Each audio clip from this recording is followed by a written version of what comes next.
महाराष्ट्र से बंगाल पहुंचा और भारत में सबसे अधिक क्रांतिकारी आंदोलन बंगाल में ही फला फूला।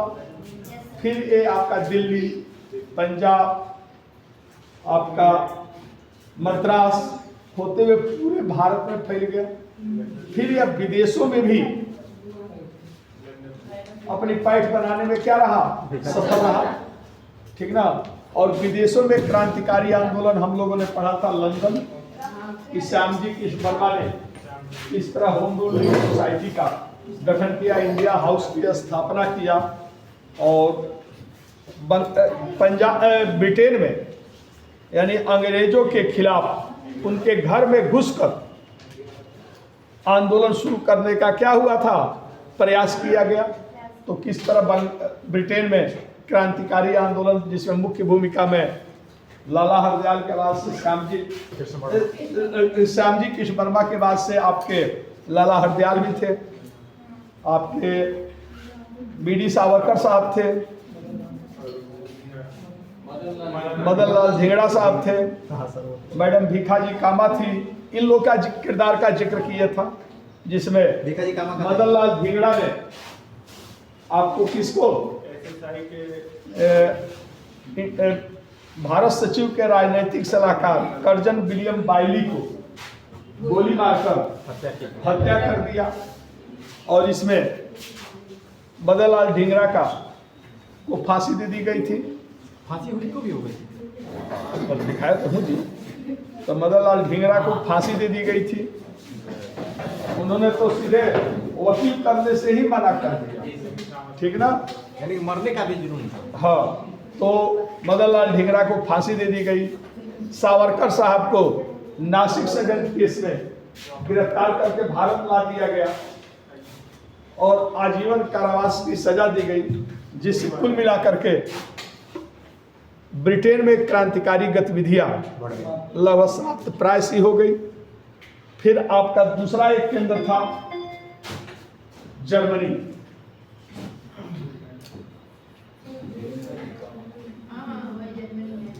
जर्मनी, अच्छा, जर्मनी का जिक्र खूब आएगा क्योंकि क्रांतिकारियों का जर्मन की सरकार जो थी वह सहयोग भी करती थी। वहां पर ब्रिटिश विरोधी गतिविधियों को चलाने के लिए इन लोगों को पर्याप्त स्वतंत्रता थी, इसलिए क्रांतिकारी आंदोलन जर्मनी में काफी फला फूला। जर्मनी का सहयोग पर्याप्त रूप से मिला। तो जर्मनी, कारण क्या था कि जर्मनी उस समय ब्रिटेन का क्या था, दुश्मन था, दुश्मन देश था, ठीक ना। जर्मनी जो था ब्रिटेन का दुश्मन देश था। प्रथम विश्व युद्ध में या द्वितीय विश्व युद्ध में जर्मनी ब्रिटेन के खिलाफ ही लड़ा था, ठीक ना।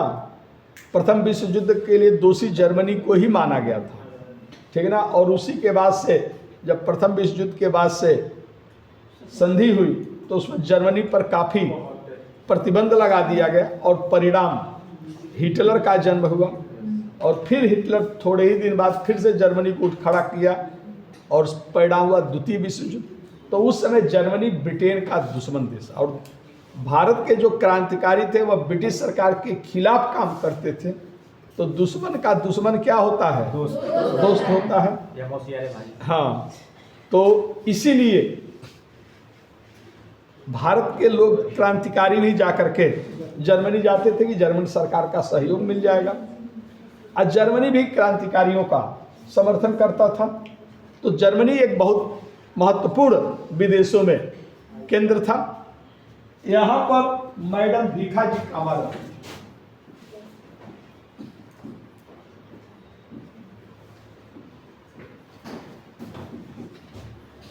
भीखाजी कामा रहती थी।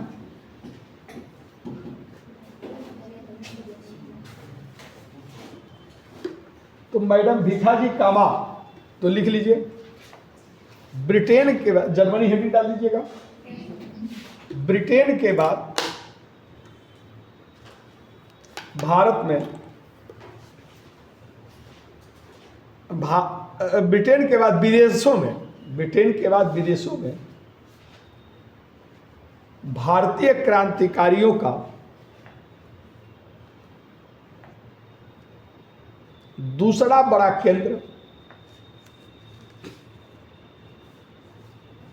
दूसरा बड़ा केंद्र जर्मनी था, जर्मनी था।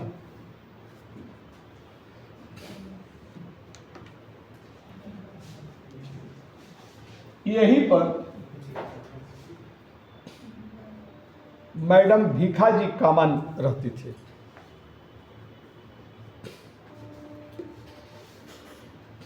ये कहाँ की रहने वाली थी? ये महाराष्ट्र की थी, ये महाराष्ट्र की थी,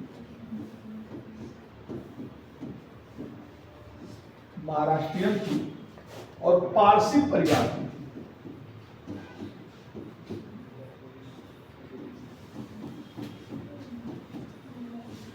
ये पारसी परिवार की थी।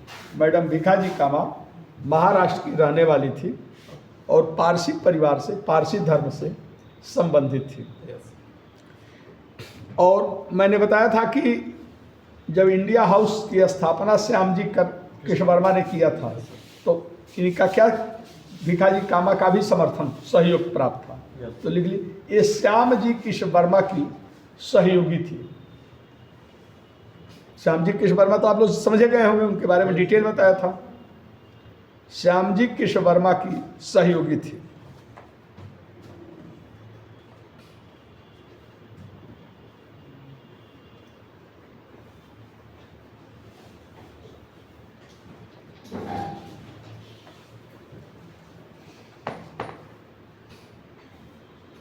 श्याम जी कृष्ण वर्मा की सहयोगी, ये इस समय फ्रांस के पेरिस में रहती थी।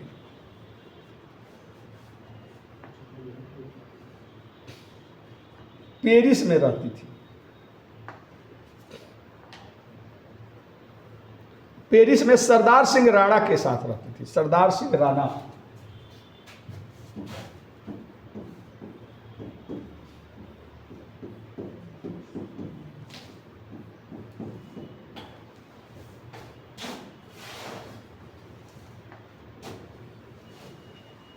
इनके पति भी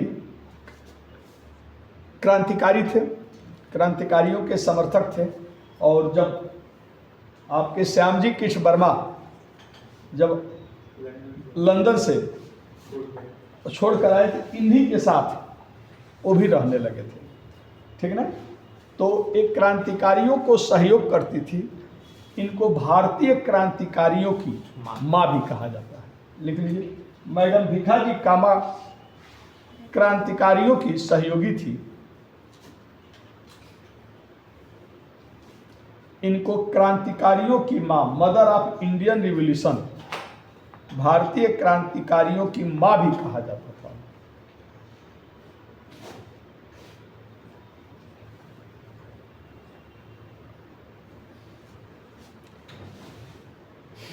अगस्त 1907 में, अगस्त 1907 जर्मनी के, जब जर्मनी के कहा, स्टुटगार्ट, जर्मनी के स्टुटगार्ट में, स्टुटगार्ट, हाँ स्टुटगार्ट में अंतरराष्ट्रीय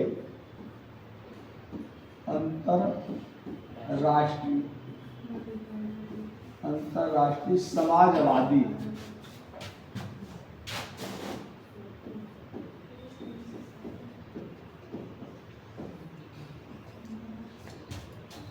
कांग्रेस का सम्मेलन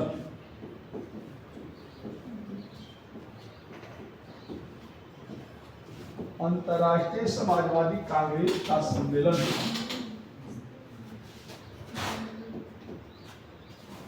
तो भारत का प्रतिनिधि बनकर भीखाजी कामा भी शामिल थे।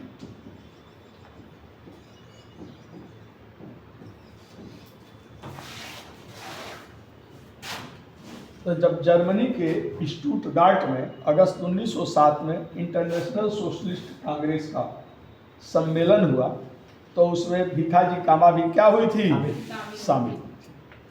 ठीक है, तो भारत का एक प्रतिनिधित्व कर रही थी। लेकिन यहां पर इन्होंने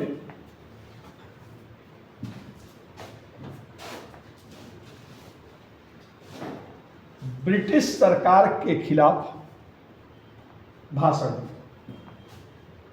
ब्रिटिश सरकार के खिलाफ एक बहुत ही उत्तेजनापूर्ण भाषण,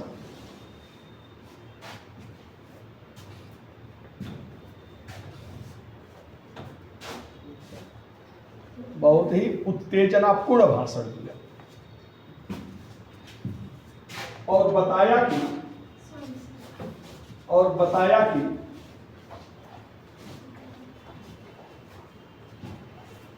ब्रिटिश सरकार के कारण भारत पर क्या क्या, और ब्रिटिश सरकार के कारण बताया कि ब्रिटिश सरकार भारत पर क्या क्या दुष्परिणाम सामने आए। ब्रिटिश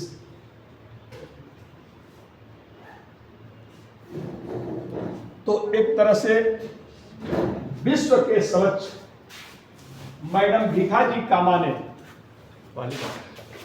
ब्रिटिश सरकार का जो भारत पर निगेटिव प्रभाव पड़ रहा था, हानिकारक प्रभाव पड़ रहा था, जिससे भारत क्रमशः गरीब होता जा रहा था, इसके बारे में विस्तार से वर्णन किया और पूरे दुनिया को बताया कि ब्रिटिश सरकार के कारण केवल भारतीयों का नुकसान हो रहा है, शोषण हो रहा है।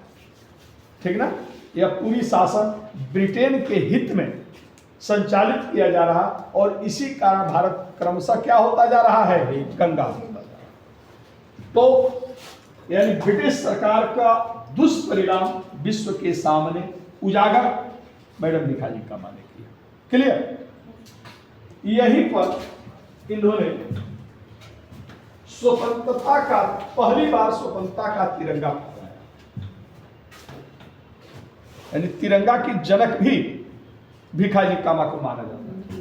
पहली बार स्वतंत्रता का तिरंगा फहराया जो लाल, पीला और हरे रंग का, जो लाल, पीला और हरे रंग का था।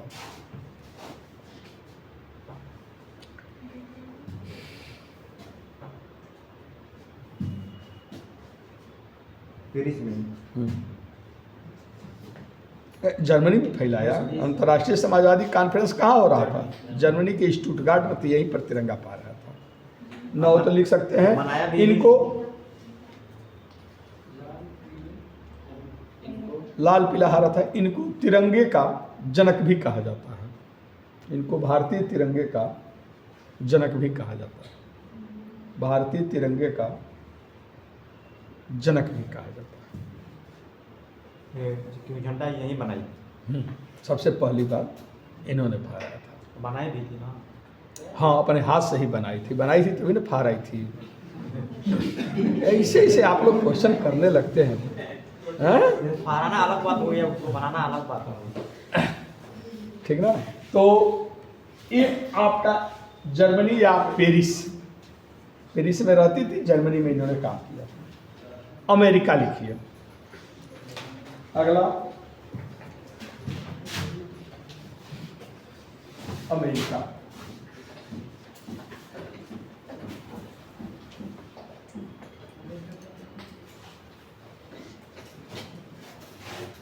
तो अमेरिका तो आप लोग समझ रहे हैं कहाँ है, उत्तरी अमेरिका। हाँ, अमेरिका का मत जब कहा जाता है तो आप लोग उत्तरी अमेरिका ही समझेंगे। और उत्तरी अमेरिका में कई सारे देश हैं, मुख्य रूप से 3 देश हैं।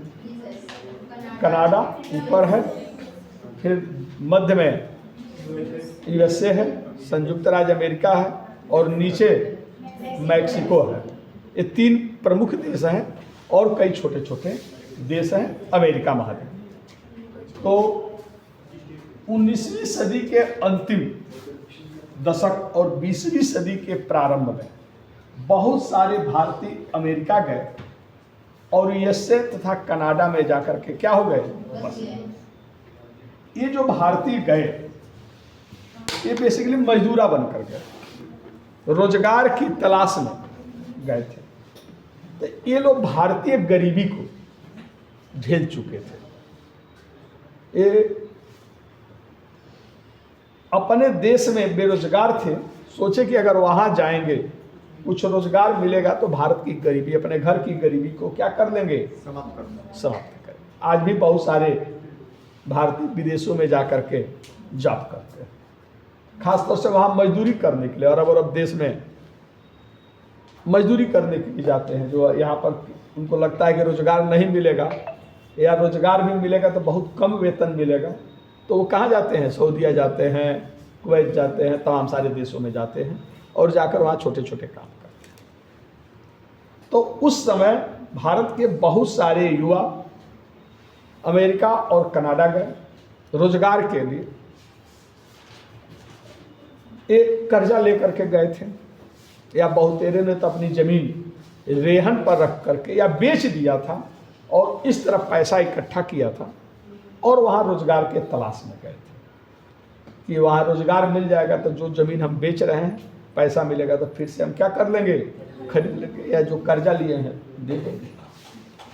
लिहाजा उनको वहाँ पर कोई न कोई काम चाहिए, चाहे जितना कम वेतन मिले, जितने अधिक घंटे काम कराया जा सके, एक करने के लिए तत्पर थे, क्योंकि गरीबी को झेले हुए लोग थे। और यही कारण था कि वहाँ के जो गोरे मजदूर थे वह इनको देखना पसंद नहीं करते थे, क्योंकि ये सस्ता श्रम था, ये अधिक काम करते थे, कम पैसा लेते थे, तो कोई भी काम पर किसको रखेगा, ज़्यादा काम करेगा, जिस जो कम पैसा ले काम भी ज़्यादा करे। और यही कारण था, जबकि वहाँ के जो गोरे मजदूर थे वो जो वहाँ का मानक मजदूरी थी उस पर काम करते थे, घंटे भी फिक्स थे।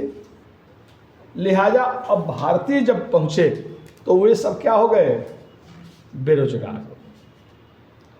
और वे बेरोजगार हो गए और वे जो गोरे मजदूर थे इन भारतीय मजदूरों को फूटी आंखों से देखना पसंद नहीं करते। लेकिन भारतीय वहाँ पर मतदाता नहीं थे, मत कौन देता था, वोट कौन देता था वहाँ के गवर्नमेंट को, वहाँ के गोरे मजदूर। इसलिए जब सरकार भी वह उन गोरे मजदूरों का ही पक्ष लेती थी, यानी वहाँ पर भी भारतीयों के साथ शोषण। लेकिन फिर भी यहाँ पर खुल करके काम करना, ब्रिटेन भारत की अपेक्षा यहाँ पर खुलकर काम करना क्या था, ज़्यादा सरल। तो धीरे धीरे इनके भी मन में राष्ट्रवादी भावना आई। कई सारे जो राष्ट्रीय आंदोलन के नेता थे भी यहाँ पहुँचे और यहाँ के लोगों को नेतृत्व किए कि जो इनके साथ सौतेला व्यवहार हो रहा था उसका वहाँ पर विरोध करने लगे और कई संगठनों की स्थापना। ठीक ना। सबसे पहले बरकतुल्ला ने आ गया कि अमेरिका में सबसे पहला संगठन किसने खोला, तो बरकतुल्ला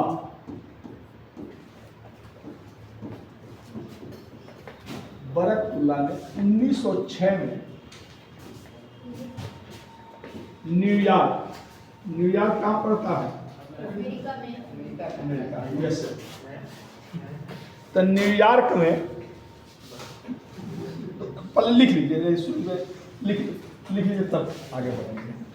देखिए 19वीं सदी के अंतिम दशक और 20वीं सदी के प्रारंभ में, 19वीं सदी के अंतिम दशक और 20वीं सदी के प्रारंभ में बहुत सारे भारतीय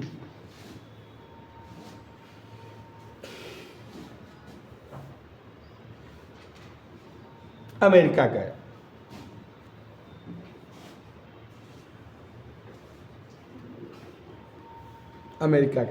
और वहां पर जाकर यूएसए तथा कनाडा में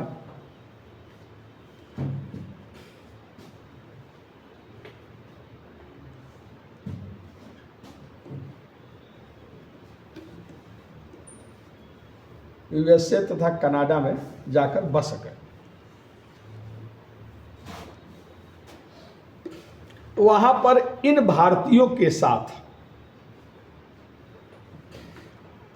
क्या किया जा रहा था? सौतेला व्यवहार किया जा रहा था। वहां पर इन भारतीयों के साथ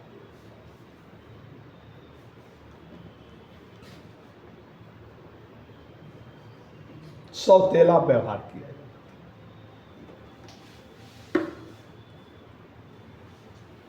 तो एक तो इनके मन में एक आक्रोश था वहां की सरकार के प्रति भी कि हमारे और अमेरिकियों के बीच में भेदभाव किया जा रहा, लेकिन इन्हें पता था कि हमारा देश आज गुलाम, जब तक हम अपने देश को आज़ाद नहीं करा लेंगे, हमारे साथ विश्व में कहीं भी सम्मानजनक व्यवहार, समानतापूर्ण व्यवहार नहीं किया जाए।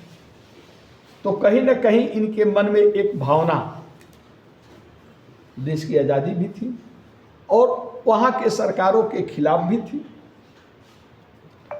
और भारत के अपेक्षा यहाँ पर काम करना, क्योंकि भारत में तो कोई भी सरकार विरोधी अगर गतिविधि फैलाएंगे तो तुरंत यहाँ सरकार क्या कर देती थी? दमन कर देती थी। लेकिन यहाँ पर चूंकि ब्रिटिश सरकार डायरेक्ट नहीं थी, इसलिए वहाँ के भारत की अपेक्षा यहाँ पर खुलकर काम करना क्या था? आसान था। लिख लीजिए, इसका विरोध करने के लिए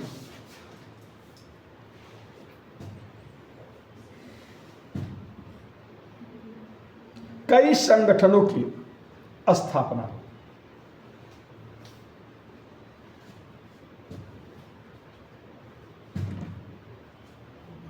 कई संगठनों की स्थापना है। पहला संगठन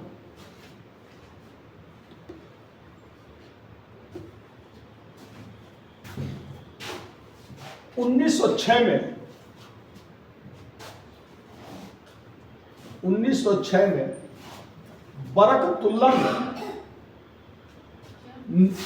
1906 में बरकतुल्ला ने न्यूयॉर्क में किया, जिसका नाम society for advance merit of India.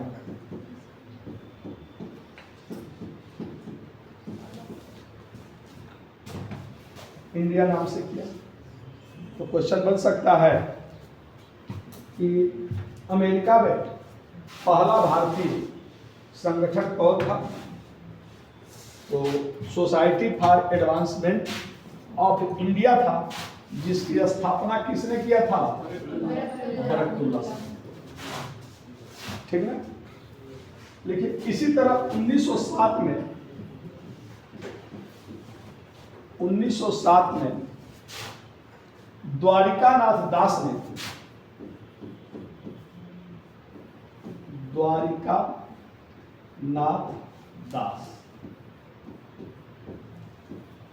ने कैलिफोर्निया में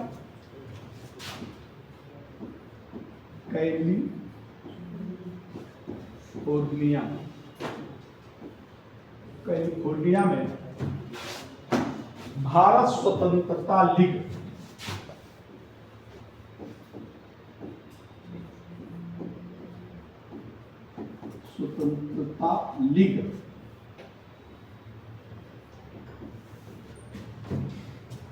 इंडियन इंडिपेंडेंस लीग के नाम से ये फेमस है। तो भारतीय स्वतंत्रता लीग या इंडियन इंडिपेंडेंस लीग की स्थापना की।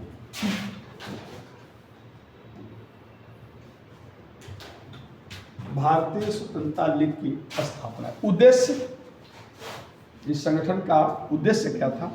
इसका उद्देश्य अमेरिका में रहने वाले प्रवासी भारतीयों में, यानी जो यहाँ निवास करने वाले भारतीय, अमेरिका में रहने वाले प्रवासी भारतीयों में राष्ट्रवादी भावना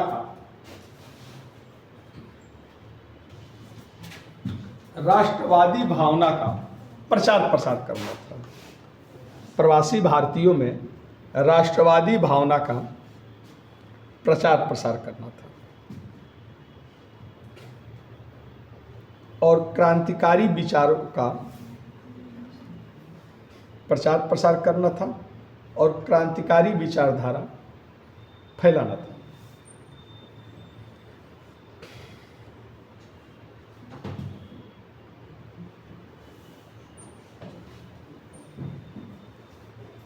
ठीक इसी तरह एक तीसरी संगठन था 1908 में 1908 में तारकनाथ, हाँ तारक मेहता की उल्टा चश्मा, तो लिखे तारकनाथ दास। तो द्वारिकानाथ दास थे, ये तारकनाथ दास, तारकनाथ दास, और इनका सहयोग किया था जीडी कुमार। तो 1908 में तारकनाथ दास और सहयोगी जीडी दास।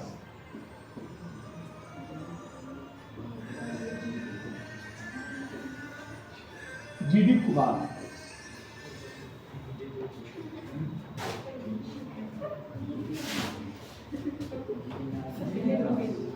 जीडी कुमार,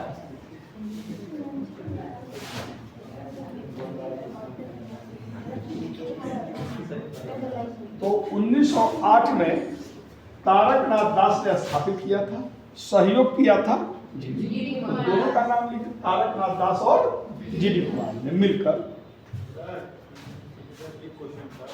जो दास जो वर्ड है, ये वो बंगाल वाला जो दास टाइटल, हाँ हाँ हाँ हाँ टाइटिल है, टाइटिल है, हाँ हाँ।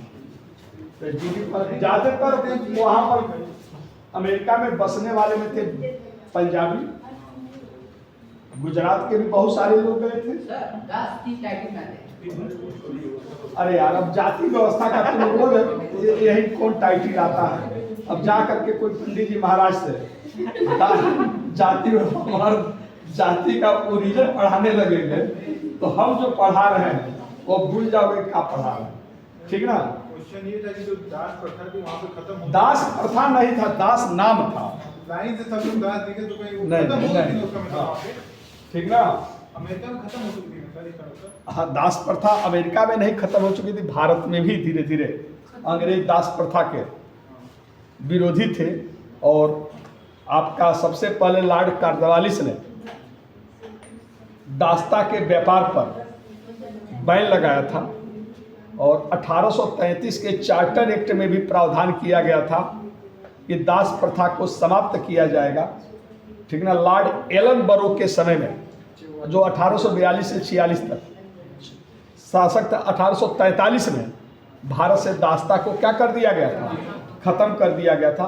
1961 के भारत परिषद अधिनियम में भी दास प्रथा को, तो अंग्रेज दास प्रथा के समर्थक थे, ये दास टाइटिल थी, ठीक ना। ब्राह्मणों में ही एक जो भगवान के सेवक, जो भगवान की आराधना करते हैं, वो अपने नाम के साथ क्या लगाते हैं, दास शब्द का प्रयोग करते हैं, ठीक ना। तो दास भारत में, दास का मतलब ये नहीं कि किसी का गुलाम, ठीक ना। हाँ तो तारकनाथ दास और जीडी कुमार ने मिलकर हाँ किया था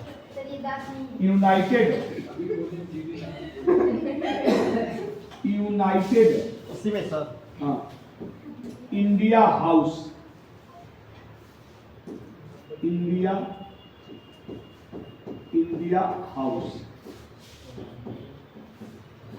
इंडिया हाउस की स्थापना की। यूनाइटेड इंडिया हाउस की स्थापना की। जैसे श्यामजी कृष्ण वर्मा ने ब्रिटेन में इंडिया हाउस की स्थापना किया था, उसी से प्रभावित होकर के इन्होंने इंडिया हाउस की स्थापना, यूनाइटेड इंडिया हाउस की स्थापना और फ्री हिंदुस्तान, स्वतंत्र हिंदुस्तान नाम से, और फ्री हिंदुस्तान नाम से फ्री हिंदुस्तान नाम से एक समाचार पत्र भी निकाला। फ्री हिंदुस्तान नाम से समाचार पत्र निकाला, जिसके माध्यम से, मतलब इस अखबार के माध्यम से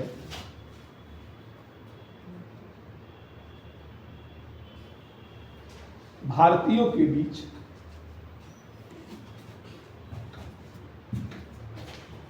राष्ट्रवाद का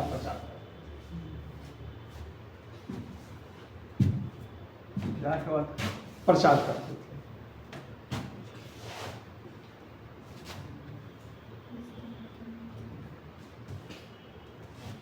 जीडी कुमार ने, यही जीडी कुमार, स्वदेश सेवक गृह, जीडी कुमार ने एक और इन्होंने भी संगठन बनाया था, जीडी कुमार ने स्वदेश सेवक गृह,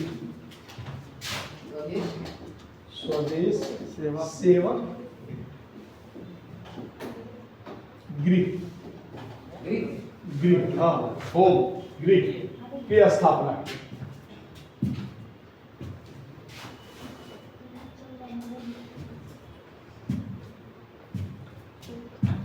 तो इस तरह आप देख रहे हैं कि यहाँ पर जो प्रवासी भारतीय थे, उसमें जो इनके साथ भेदभाव हो रहा था, या जो इन्हें यह कसक था कि जब तक हमारा देश आजाद नहीं होगा तब तक हमारे साथ समानता का व्यवहार, तो सरकार के वहाँ पर अपनी दशा की, अपनी जो इनके साथ भेदभाव हो रहा था उसके खिलाफ भी ये लोग आक्रोश व्यक्त किए, साथ में राष्ट्रवाद का प्रचार प्रसार। भारत को आजाद कराना भी इनका एक क्या था, सपना। तमाम संगठनों की, 4 मुख्य संगठन की स्थापना हो चुकी थी और ये लोग अपने अपने तरीके से काम कर रहे। इसी बीच यहां आ गए कौन, लाला हरदयाल।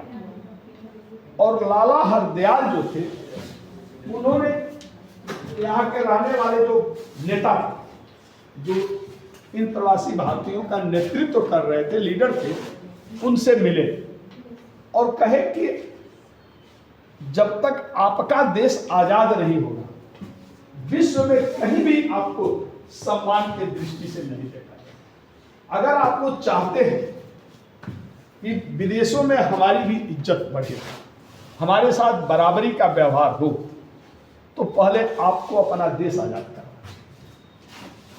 जब तक आपका देश स्वतंत्र नहीं होगा, जब आपकी देश स्वतंत्र होगा और आपकी गवर्नमेंट मिलेगी, तो कहीं भी कोई भारतीय के साथ अन्याय होगा तो हमारी सरकार उसकी क्या करेगी, डट कर विरोध करेगी और हर जगह हमें सम्मान मिलेगा। तो ब्रिटेन के, भारत के अपेक्षा यहाँ आप लोगों को ज्यादा छूट है। तो ये जो आप लोगों को स्वतंत्रता मिली है, इसका प्रयोग आपस में या यहाँ के सरकारों से लड़ने में जाया मत करिए, बल्कि संगठित हुई और देश को आजाद कराने का प्रयत्न। आपका मुख्य उद्देश्य क्या हो, भारत को, और आजाद कराने के लिए क्या करना पड़ेगा। 1857 का महाविद्रोह हुए 50 वर्ष से ऊपर हो गए। उस महाविद्रोह को क्या कहा जाता है, गदर, यानी गदर हुए 50 से ऊपर हो गया है। इसलिए आप लोग को फिर से एक नए गदर की आवश्यकता है। तो जो भी यहां भारतीय हैं, उनके मन में राष्ट्रवाद प्रचार प्रसार करिए। एक बार फिर से हम लोग चले भारत और वहां पर सेना को क्या किया जाए, सेना को समझाया जाए।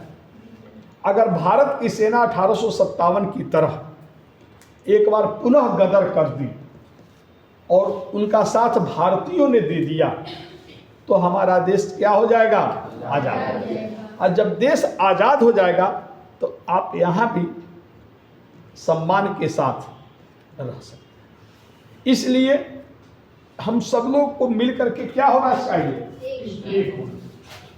और इन्हीं के कहने पर गदर नामक पत्रिका निकाली गई, जिसका नाम से इस संगठन का नाम पड़ गया गदर पार्टी। यानी अमेरिका में तमाम संगठनों की स्थापना हुई, लेकिन सबसे महत्वपूर्ण था कौन? गदर पार्टी। तो हेडिंग डाल दीजिए, गदर पार्टी।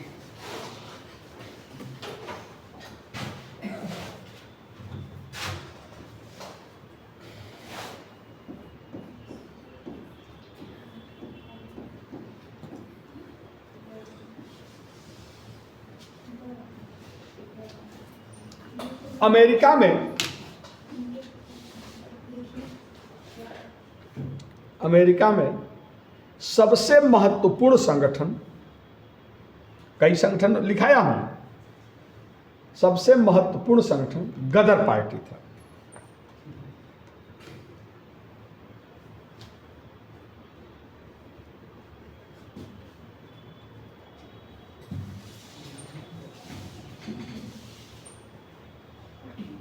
लेकिन यहां पर गदर पार्टी के संस्थापक अध्यक्ष कौन थे? संस्थापक थे, संस्थापक अध्यक्ष थे सोहन सिंह भाकना। नाम से हंस रहे हो? आज जो तुम्हें आजादी मिली है, उसकी नींव इन लोगों ने ही डाला था। ये दूसरी चीज कहा जाता है कि बिना शस्त्र, बिना खड़ग, बिना ढाल, साबरमती के संत तूने कर दिया कमाल और देश को करा दिया आजाद। नहीं, लेकिन यह आंदोलन केवल अहिंसात्मक तरीके से नहीं, देश की आज़ादी में जो हिंसात्मक आंदोलन हुआ उसका भी बड़ा योगदान था। इन हिंसात्मक आंदोलनों के कारण ही ब्रिटिश सरकार में एक दहशत का माहौल पैदा हुआ और 1930 तक तो स्थिति ये आई कि वायसराय पर ट्रेन से उड़ाने की योजना बनाई जा रही है, गवर्नर पर गोली चलाई जा रही है, बड़े बड़े अंग्रेज अधिकारी और जजों को हत्या कर दी जा रही है। अब समझिए कि ट्रेन से वायसराय इरविन को यशपाल ने, चंद्रशेखर आजाद ने बम से ही उड़ाने की योजना बनाई। वो तो संजोग था कि ये जो इन लोगों को न्यूज मिला था कि किस बोगी में बैठा है, वो गलत न्यूज निकल गया और वायसराय इरविन बच गया। पंजाब के दीक्षांत समारोह में गवर्नर पर सीधे सामने से गोली मारी गई। तो ये कह लीजिए कि सामने एक भारतीय आ गए और जिसके कारण निशाना क्या हुआ, चूक गया, गिरफ्तार हुए। तो उनके पिताजी ने कहा इसकी जमानतें नहीं करा। कैसा गोली चलाया कि गवर्नर बच गया है? लग जाना चाहिए। इसका हाथ कांप गया। इतना ट्रेनिंग दिया, बापे ने ट्रेनिंग दिया था, बेटा मार देना है, फांसी पर चढ़ जाना, आत्महत्या कर देना। लेकिन अभी गुलामी बहुत हो गई और जब लड़का मार नहीं पाया, अरेस्ट हो गया, तो पिता ने कहा कि अब इसका हम जेल में मिलेंगे, जिससे निशाना चूक जा रहा हो। फिर बाद में लोगों ने समझाया, उनके पास भी खबर गई कि आपका निशाना चूक गया। कहे पिताजी को मिलाइए, उनकी नाराजगी मैं दूर कर दूँ। कहे पिताजी निशाना चूका कहाँ? जानबूझकर मैंने निशाना, क्योंकि सामने उसी गवर्नर के सामने आ गए थे सर्वपल्ली राधाकृष्णन साहब। और सर्वपल्ली राधाकृष्णन साहब वो जब फायरिंग करने गए, अब टेगर दबा दिए थे, तब तक उसी समारोह में राधाकृष्णन थे और वो मालार्पण करने के लिए गवर्नर को पहुंच गए। तभी जल्दी से अपना गोली इधर उधर कर दिए। तो कहे जानबूझ करके चूका था, निशाना नहीं चूका था, बस 2 मिनट सेकंड 3 सेकंड। राधाकृष्णन साहब, अब हम भारतीय, राधाकृष्णन बड़ी सम्मानित नेता थे शिक्षा के क्षेत्र में, उनका बड़ा योगदान था। तो अब गवर्नर भले बच जाए, लेकिन ऐसे सम्मानित हस्ती की हत्या नहीं। तो जहाँ इस तरह की सिचुएशन हो अंग्रेज ऐसे ही देश छोड़कर थोड़े भाग गए। कहीं ना कहीं ये क्रांतिकारी जब फांसी के फंदे पर झूलते थे, हंसते हुए सीने पर गोली झेल जाते थे, तो लोगों के मन में जो कायरता थी, जो डर था, मृत्यु का जो भय था, वो समाप्त होने लगा और लोग अधिक से अधिक सरकार के खिलाफ, यानी ये क्रांतिकारी मरते भले जरूर थे, लेकिन कितने अब वह नवयुवकों में राष्ट्रवाद के प्रति एक जुनून का भावना भर देते थे। तो कहीं न कहीं इन क्रांतिकारियों का भी अहिंसक आंदोलन का अपना एक फायदा था। हम ये नहीं कह सकते कि देश हिंसक आंदोलन से ही आजाद हुआ, आजादी के लेकिन वो भी प्रयास था, एक ये भी प्रयास था, और संयुक्त प्रयास से हमारा देश स्वतंत्र हुआ। और उस क्रांतिकारी आंदोलन के सब क्या थे? नींव डालने वाले लोग हैं। तो कम से कम इनके नाम पर हंसना तो नहीं बनता है। बात समझे कि नहीं? इन लोगों का ऋण है हम लोग पर। जिस तरह आज हम लोग यहाँ बैठ करके यूपीएससी की तैयारी कर रहे हैं या करा रहे हैं, अपने कैरियर को संवारने में लगे हुए हैं। गवर्नमेंट फ्री में यूपीएससी जैसी एग्ज़ाम की तैयारी करा दे रही है। नहीं तो इसी कोचिंग के लिए आप अगर दिल्ली में जाए तो 2 लाख 2.5 लाख रुपया केवल फीस है, और उसके बाद से वहाँ रहने का एक अपना खर्चा है। तो ये क्या गुलाम भारत में संभव था? नहीं। ये इसलिए क्योंकि आपकी चुनी हुई सरकार है। जब उस सरकार ने देखा कि कोरोना में किस तरह हमारे नवयुवक जाकर कोटा में, दिल्ली में, बाहर जाकर के इन एग्जामों की तैयारी करा रहे हैं, और किस तरह वो लड़के जब अचानक कोरोना हुआ, लॉकडाउन हुआ, तो बेचारे पैदल घर वापस होने के लिए बाध्य हुए। सरकार ने बहुत प्रयास किया, खुद सीएम को कोरोना हो गया था, डॉक्टर ने कहा कि अब थोड़े आराम करिए, अब मजबूरी में भाई कोरोना हो गया है तो किसी के पास जाऊंगा तो उसे संक्रमित हो जाएगा। तो कोरोना हो गया था तो रुके, लेकिन जैसे ही डॉक्टर ने कहा 3 दिन बाद कि आप ठीक हो गए, वो तुरंत फिर कोरोना के लिए निकल पड़े। आज खुद कोरोना वाले जिसके पास जाते थे वो लोग कहते थे कि अरे आप घर पर रहिए, आप किसी तरह कोरोना से बच गए हैं, हम लोग की दुआ से आप घर पर रहिए, वहीं से रह करके आप व्यवस्था देखिए, क्योंकि आप रहेंगे तो हम लोग बच जाएंगे, आपको कुछ ना हो जाए। हम लोग अगर एक लोग को हो गया तो भी कोई बहुत नुकसान नहीं, लेकिन आपकी ज़िंदगी ज़्यादा, क्योंकि आप ज़्यादा लोगों को बचाने में सक्षम हैं। लेकिन उस समय भी हमारा सीएम रुका नहीं है, यहाँ तक कि पिता एक्सपायर कर गए। अब पिता का अंतिम संस्कार नहीं करने गए, क्योंकि देश राज्य में कोरोना था और वहाँ पर एक मिनट सीएम का बड़ा इम्पोर्टेंट था। इतना बड़ा स्टेट अमेरिका से कि लगभग बराबर वाला जनसंख्या वाला स्टेट, हमारे यहाँ मेडिकल सुविधाएं भी उतनी नहीं जितने अमेरिका में है। फिर भी मरने वालों की संख्या देखा जाए तो अमेरिका के अनुपात में देखा जाए तो हमारी यूपी में नाम मात्र के लोग एक्सपायर किए। तो कहीं ना कहीं ये सरकार का एक कठिन प्रयत्न था। और उसी समय जब बच्चों की दुर्दशा को देखा तो सीएम ने बोल दिया कि अब हमारे लड़के बाहर नहीं जाएंगे, अब हम अपने ही यहाँ तैयारी करवाएंगे। और उसी का परिणाम हुआ कि इंजीनियरिंग और मेडिकल और सिविल की कोचिंगें खोला गया। ठीक है ना? तो ये तभी है जब देश आज़ाद है।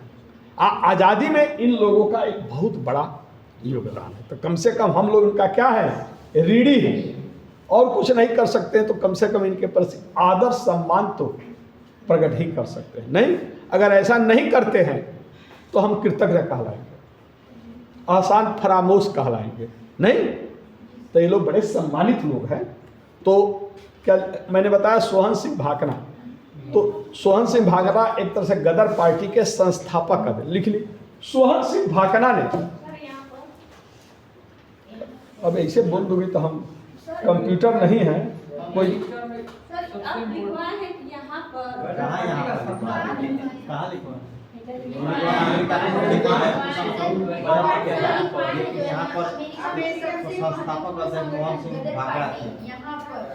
गदर पार्टी थी। देखिए यहाँ पर सोहन सिंह भाकना ने सैन फ्रांसिस्को में, अमेरिका के सैन फ्रांसिस्को में Hind association Hind Association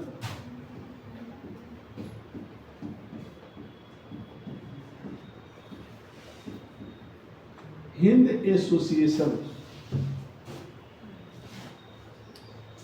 of America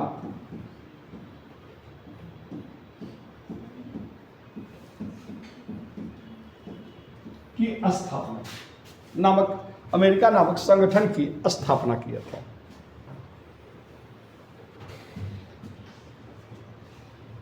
इसको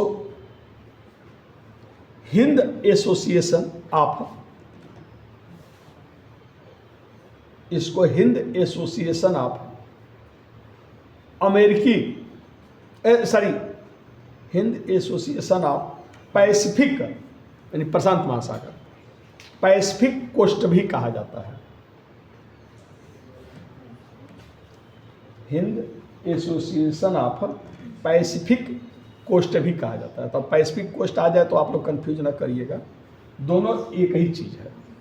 तो हिंद एसोसिएशन ऑफ अमेरिका आ जाए, चाहे Hind Association of Pacific Coast आ जाए, ठीक ना। इसको Hind Association of Pacific Coast की स्थापना 25 जून 1913 को किया। कहां पर किया था? सैन फ्रांसिस्को, लिखा है ना।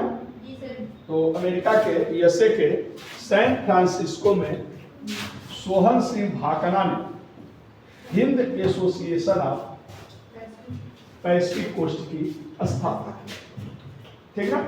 तो ये संगठन चल रहा था, इसके ये संस्थापक थे।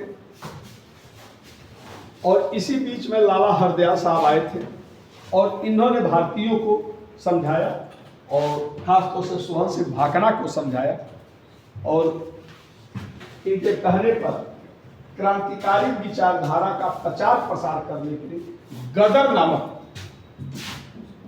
क्या निकाला गया? पत्रिका। गदर नामक पत्रिका निकाला गया। गदर यानी 1857 के महाविद्रोह के स्मृति पर इस पत्रिका का नाम क्या किया गया? गदर का अर्थ क्या होता है? विद्रोह, लड़ाई, संघर्ष।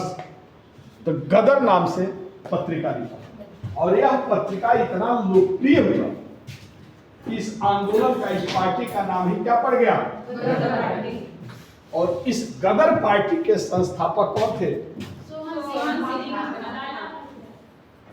लाला हरदयाल। लाला हरदयाल। तो यही हिंद एसोसिएशन की पत्रिका थी गदर। भारत में इसका नाम गदर पार्टी है। तो गदर का संस्थापक कौन था? पत्रिका किसके कहने पर निकली थी? लेकिन उसका पैतृक संगठन कौन है? हिंद एसोसिएशन ऑफ, जिसका संस्थापक कौन है?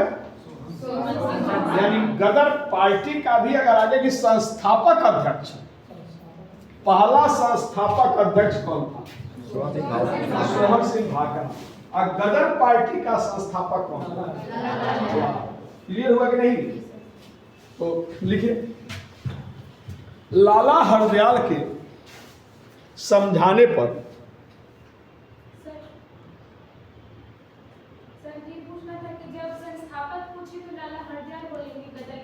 अगर संस्थापक अध्यक्ष पूछे तो सोहन। हाँ, या पहला संस्थापक अध्यक्ष पूछे या संस्थापक अध्यक्ष पूछे या तो सोहन सिंह। सर वास्तविक जोड़ दे कि वास्तविक संस्थापक कौन है, तो इसमें कौन होगा? अब कैसे वास्तविक, कुछ भी वास्तविक जोड़ देगा क्या? कुछ डिफरेंस होना चाहिए ना सर। क्या गदर पार्टी के संस्थापक और संस्थापक अध्यक्ष। गदर पार्टी के संस्थापक, लेकिन गदर पार्टी का पैतृक संगठन कौन था? Hind Association of America. तो हिंद एसोसिएशन ऑफ अमेरिका का संस्थापक कौन था? सोहन सिंह भाकना। तो अगर आ गया कि गदर पार्टी का संस्थापक अध्यक्ष, अंतर नहीं हो रहा है, तब क्या होगा? गदर पार्टी की स्थापना किसने किया? लाला हरदयाल। लाला हरदयाल की विचारधारा से गदर की पत्रिका निकाला गया। तो गदर के स्थापना में पूरा योगदान किसका है? लेकिन किस संगठन ने किया था? Association of America. Hindi association of America ने किया था, या पैसिफिक कोस्ट ने किया था, हैं? तो क्या लिखे हैं? लाला हरदयाल के समझाने पर गदर, इस एसोसिएशन ने, हिंद एसोसिएशन ने 1 नवंबर, ये भी डेट, ये भले 25 जून वाला ना याद आवे, लेकिन 1 नवंबर का डेट जरूर याद करिए। 1 नवंबर 1913 को गदर नामक, 1 नवंबर 1913 को गदर नामक पत्रिका निकाला गया।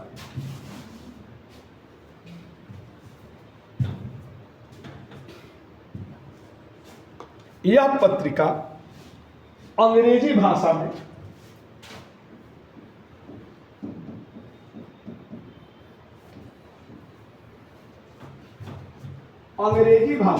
छापा निकलता था।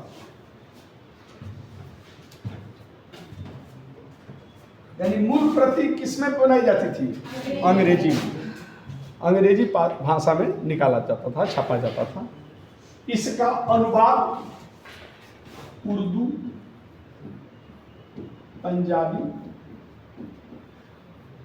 गुजराती, मराठी और हिंदी, कितनी भाषा हो गई? 6। क्या लिखे हैं सेंटेंस को? बोलिए। हाँ, अनुवाद हिंदी में करके भी निकाला जाता था। यानी गदर पत्रिका एक साप्ताहिक पत्रिका थी या साप्ताहिक समाचार पत्र था। तो एक कितने भाषा में निकलता था? अंग्रेजी में निकलता था, उर्दू में निकलता था, पंजाबी में निकलता था, गुजराती, इंग्लिश तो निकलता ही था, लेकिन साथ ही उर्दू, पंजाबी, गुजराती, मराठी और हिंदी में निकलता था। 6 लिखिए। इसका एक अंक, इस पत्रिका का एक अंक पख्तूनी भाषा,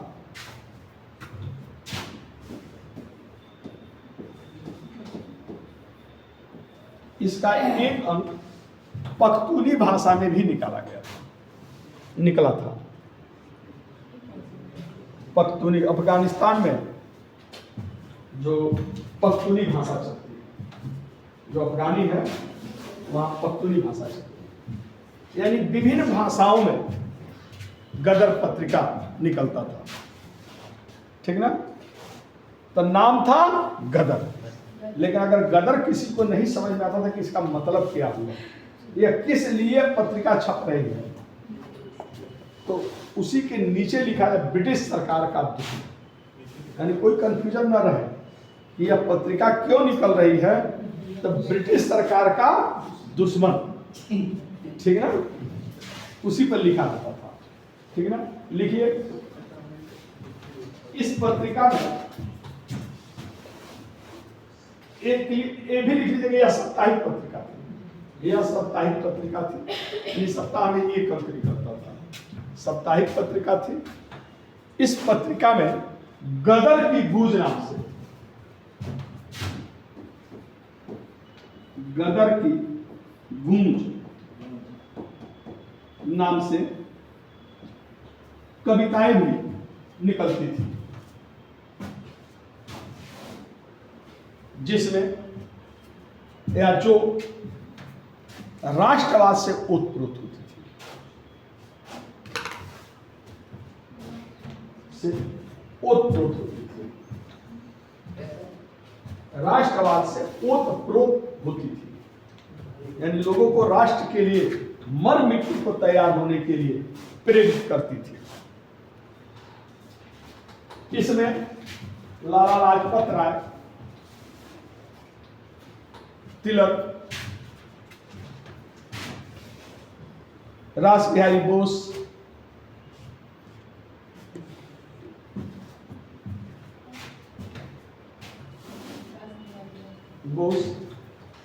और तमाम क्रांतिकारियों के भाषण भी लिखे छापे जाते थे। यानी ये लोग जो विचारधारा, जो देश के लिए बलिदान होने के लिए जो भाषण होते थे, उसका भी इसमें क्या किया जाता था, छापा, ताकि लोगों के अंदर क्या हो, जो राष्ट्रवाद का बीजारोपण हो सके। इसमें ब्रिटिश सरकार के जो भारत में पड़ रहा है दुष्प्रभाव, लिखिए, इसमें ब्रिटिश सरकार के शासन का भारत पर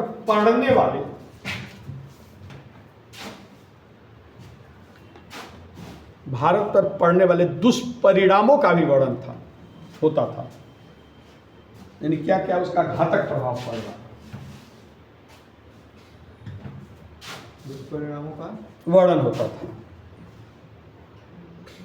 तो कविता लिखा जाता था, उत्तेजनापूर्ण भाषण लिखा जाता था, विचार लिखे जाते थे।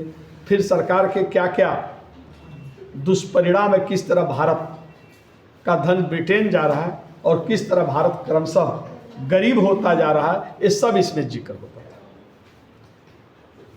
है?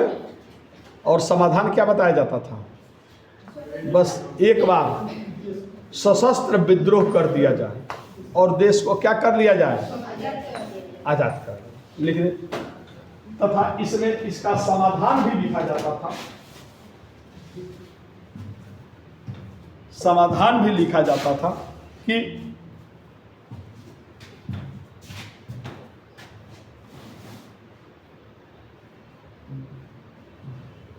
ब्रिटिश भारतीय सेना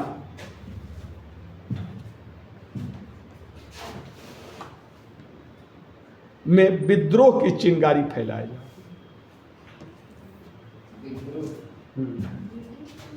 ब्रिटिश भारतीय सेना में विद्रोह की भावना फैलाई जाए और सशस्त्र क्रांति के माध्यम से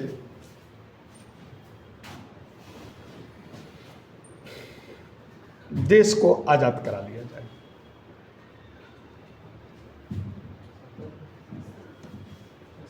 देश को आजाद करा लिया जाए, सशस्त्र क्रांति के माध्यम से देश को आजाद करा लिया जाए।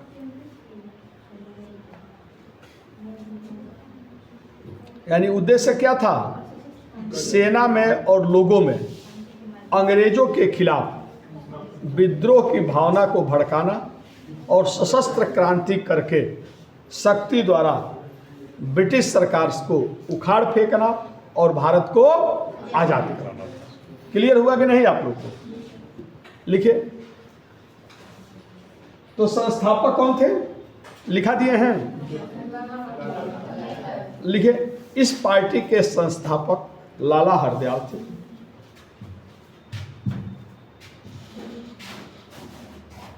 यानी ये गदर पार्टी के नाम से जानी गई, पत्रिका के नाम पर ही। इस पार्टी के संस्थापक लाला हरदयाल थे। अध्यक्ष सोहन सिंह भाकना थे। अध्यक्ष सोहन सिंह भाकना थे। सदस्य रास बिहारी बोस, वही बोस, रास बिहारी बोस, हाँ, रास बिहारी बोस, बरकतुल्ला बोस, बरकतुल्ला, हाँ, मैडम भीखाजी कामा,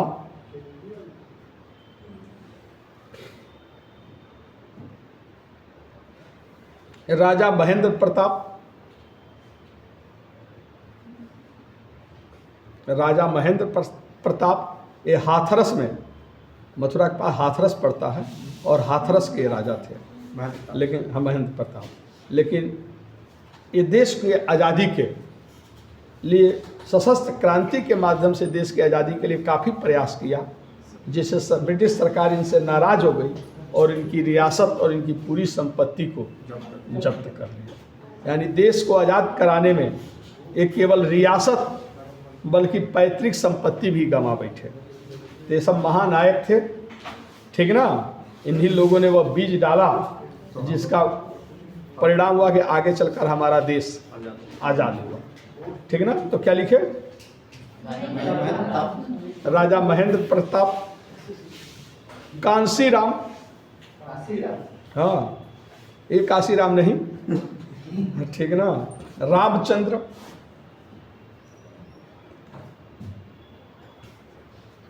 भाई परमानंद आदि थे। भाई करतार सिंह सराबा, करतार सिंह सराबा जरूर लिख लीजिएगा, सराबा आदि थे। भगत सिंह के क्रांतिकारी गुरु कौन थे? करतार सिंह सराबा। 19 वर्ष की अवस्था में सराबा को क्या कर दी गई? फांसी दी गई थी। और भारत में दो ही, वर्ल्ड में ऐसे दो ही लोग हुए, करतार सिंह सराबा और फिर भगत सिंह, जिनको फांसी की सजा दिए जाने के बाद वजन बढ़ गया था। पहले करतार सिंह सराबा का और बाद में भगत सिंह का। ब्रिटिश सरकार करतार सिंह सराबा से थर्राती थी। ये जो गदर पत्रिका होती थी, अंग्रेजी में पहले छपता था, फिर उसका अनुवाद किया जाता था। तो अब जैसे लाला हरदयाल या जो संपादक थे वो अंग्रेजी में बनाते थे। अब तमाम भाषाओं के जो अंग्रेजी भी जानता हो वो भाषा, तो पंजाबी में अनुवाद की जिम्मेदारी करतार सिंह सराबे पर थी। तो करतार सिंह सराबा गदर के, वो भी देश की आज़ाद कराने के लिए अमेरिका से भारत आए, लेकिन ये अरेस्ट हो गए। सोहन सिंह भाकना अरेस्ट हो गए, ठीक ना। और तमाम गदर के नेताओं पर मुकदमा चला और इसमें फांसी दी गई, जिसमें करतार सिंह सराबा को भी फांसी दी गई।